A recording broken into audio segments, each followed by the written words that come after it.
పంచదంపతులు. ఈ లోకంలో కోట్లాది కోట్ల దంపతులున్నా వాళ్ళంతా 5 విధాలుగానే ఉంటారు. మొదటివారు గౌరీశంకరులు. అర్ధనారీశ్వర రూపం, తల నుంచి కాలి బొటనవ్రేలి వరకు నెట్టనిలువునా చెరిసగంగా ఉంటారు. రెండు కలిసిన ఒకే రూపంతో ఉండటం వీరి ప్రత్యేకత. ఆలోచనలకు తల, కార్యనిర్వహణానికి కాలు సంకేతం. కాబట్టి భార్యను గొప్పగా చూసుకునే భర్త, బోలాబోలిగా ఉన్న భర్త ఆపదలో ఉంటే రక్షించే భార్య, ఇలా ఉన్నవారు గౌరీశంకరుల జంట. రెండవవారు లక్ష్మీనారాయణులు. విష్ణుమూర్తికి లక్ష్మీదేవి వక్షస్థలం మీద ఉంటుంది. వక్షస్థలంలోని హృదయం ఆలోచనలకు కూడలి, అక్కడే లక్ష్మి ఉంటుంది. అంటే ఏ భార్య భర్తల హృదయం ఒక్కటై ఆలోచన కూడా ఆ ఇద్దరిదీ ఒకటై ఉంటుందో ఆ జంట లక్ష్మీనారాయణుల జంట. మూడవవారు బ్రహ్మ సరస్వతుల జంట.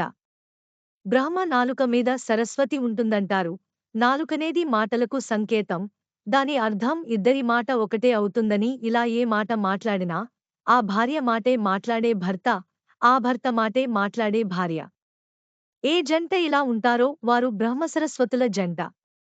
నాల్గవవారు ఛాయా సూర్యులు. సూర్యుడు ప్రచండంగా వెలుగుతుంటాడు. అతడి భార్య ఛాయాదేవి అతని తీక్షణతకు తట్టుకుంటూ సాగుతుంటుంది. తన భర్త లోకోపకారం కోసం పాటుపడేవాడు. విపరీతమైన తీక్షణత కలవాడు. అయినా తాను నీడలా పరిస్థితికి అనుగుణంగా సర్దుకుపోతూ ఉంటుంది ఛాయాదేవి.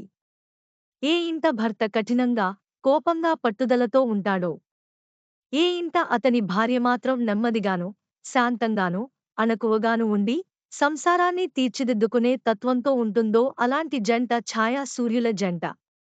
ఐదవవారు రోహిణీ చంద్రులు. రోహిణీ కార్తెలో రోళ్లు కూడా పగులుతాయనే సామెత ఉంది. చంద్రుడు పరమ ఆహ్లాదాన్ని, ఆకర్షణను కలుగజేసేవాడు, మెత్తనివాడును.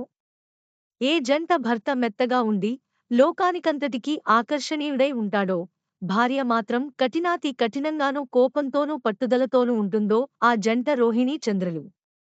సర్వం శ్రీకృష్ణార్పణమస్తు.